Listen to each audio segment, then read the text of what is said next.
Hey guys, what's going on? Oh my god, I'm recording vertically. 1 second, hold on. Alright, hey guys, so, how have you guys been? I know it's been a long time since I've made a video. It's actually been a really long time. Longer than I would like to. A lot of changes have happened in my life, so let's just get into it. First thing I'd like to talk about is the fact that I moved. So I moved from where I was living to a different part of town. And the major difference, psychologically speaking, first of all, I hope you guys are all well, psychologically speaking, and you guys are all doing well, and you guys are all, just facing your fears and doing your exposures and all that. If you are, feel free to comment on that stuff. But, so, as I was saying, I lost my train of thought. What I was saying. Oh yeah, the move. So I moved.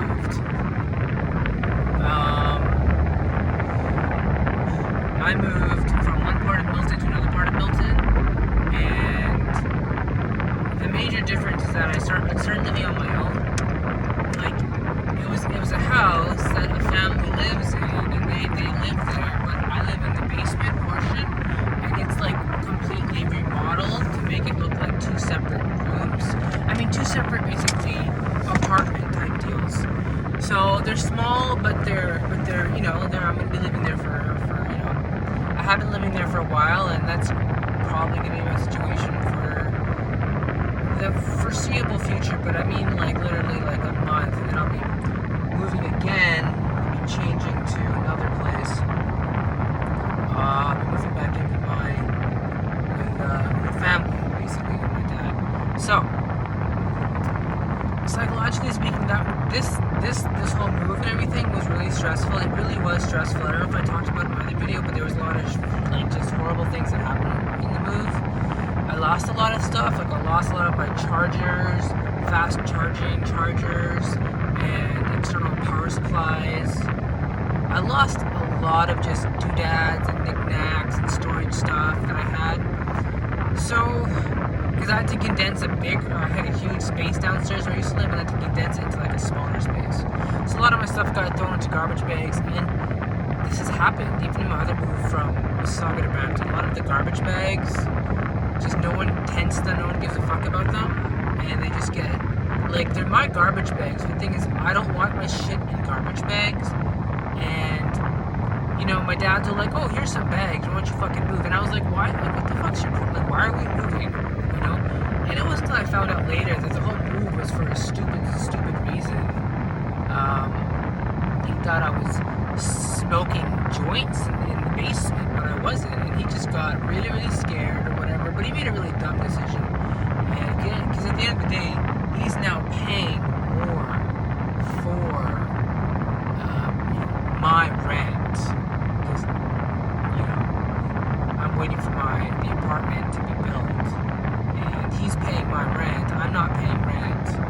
And that's kind of how it's going. I mean, I don't know. It's the way. Getting sidetracked here. So, it was different. It was difficult to change. And living with the people, right, that are Pakistani, and I know this, so I can talk about this. It's uncomfortable, and I have thought many times, why don't I just live with someone else? But I kind of gave that all up to my dad or whatever. Like, how it happened was I didn't really want to move, so he took charge of the whole thing. Like, I researched a little bit, but he was the one that called the people and made the appointments for me to come see the places that I could possibly live in. I was just like researching how to move and stuff. That's like my OCPD and whatnot. Making a task so detailed that it takes almost an infinite amount of time to get done. So that was a struggle. Found the place and everything, and now the apartment that I was moving into, it's getting built, it's taking longer because of COVID. So that's my whole situation right now, and it's just kind of it's you're in between a lot of stuff. You not really have time to settle. You feel like a nomad. You feel like you don't have a home. Because I'm literally just living in like a room, which I mean is better than a lot of places for sure and stuff like that. All those people go speaking, I guess realistically, or speaking, I don't mean to say realistically speaking, because that's kind of like classist, I think, but speaking from my own experience, my own lived experience, like it's a small space. So, yeah, moving on, I'm learning to manage, I'm running, well now I'm actually power walking, I'm not running as much, because I was running to keep my weight down, but now I don't eat a lot, and it isn't so much because of my choking phobia, it's because I've decided to eat in the mornings. That's when the biggest time when I would like have the biggest intake of calories. And some days you just don't want to eat a lot. So, so that's kind of how it is. I don't really have time to eat during the day. And so that's that. I hope you guys are doing well and stuff. I apologize for the fact that I haven't made a video in a long time.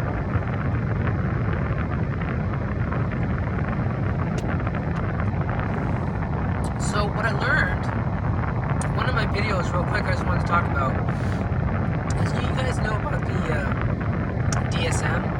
Like the DSM is the Diagnostic and Statistical Manual. It outlines the different like diagnostic indicators for like, for example, depression or a different psychological disorder. And there was this guy doing a lecture about it, and he talked about how the DSM, it needs to be changed. There needs to be like a different interpretation, because there's two main. There's the DSM and there's the ISO. And then there's like this guy saying, why don't we make a new one based off of biomarkers? And he gave like a graph that kind of showed a novel way of diagnosing OCPD, agoraphobia, stuff of that nature. Well, basically all of the psychological disorders that are being diagnosed these days. He gave a kind of like statistical analysis saying my model, which I've been doing, I forget his name, but I'll link it in the description, is better than the DSM or the ISO. So he's a really intelligent, well-versed guy in the different models and how we diagnose the models. And he says the indicators are wrong. Right? Just to give you a concrete example of what I'm talking about, for example, depression. If you were to be diagnosed for depression, you would have to go to a psychologist or psychiatrist, and he would generally ask you a bunch of questions that are taken from the DSM or the ISO, and it's a questionnaire.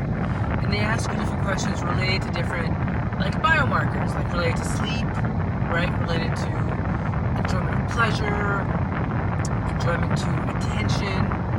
Related to attention, related to enjoyment, related to focus, right? Related to periods of irritability.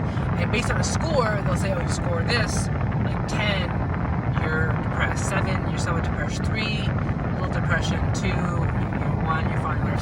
Something like that. You're fine, whatever. Use that in air quotes.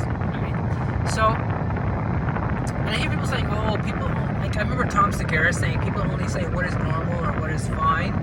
People only say that to justify their crazy behavior. I mean, he's a comedian. He doesn't know what psychology is really about. There is no such thing as normal. There is no normal spectrum. I watched a TED Talk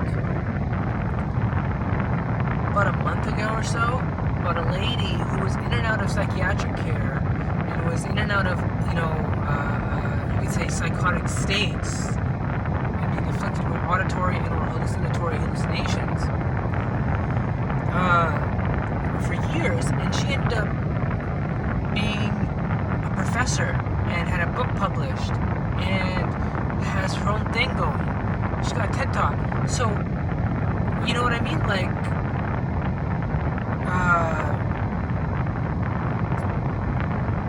obviously don't judge, and also the different... Sorry, I lost my train of thought again. That's why I should do notes. I don't have my notebook. I usually take notes with me. So I'm just doing this freehand because I wanted to just get across that I apologize for having not made a video, and also, I wanted to just talk about psychology a little bit. So yeah, the biomarkers. I'll link the description in the link below. But yeah, I've just been doing my thing, man, doing my thing. And, oh yeah, I wanted to get this kind of off my chest. I mean, you know what? It's not that important. I'll just not discuss it. It's not that big of a deal. Alright, so it's been 10 minutes. I think that's a good video. Remember, guys, stay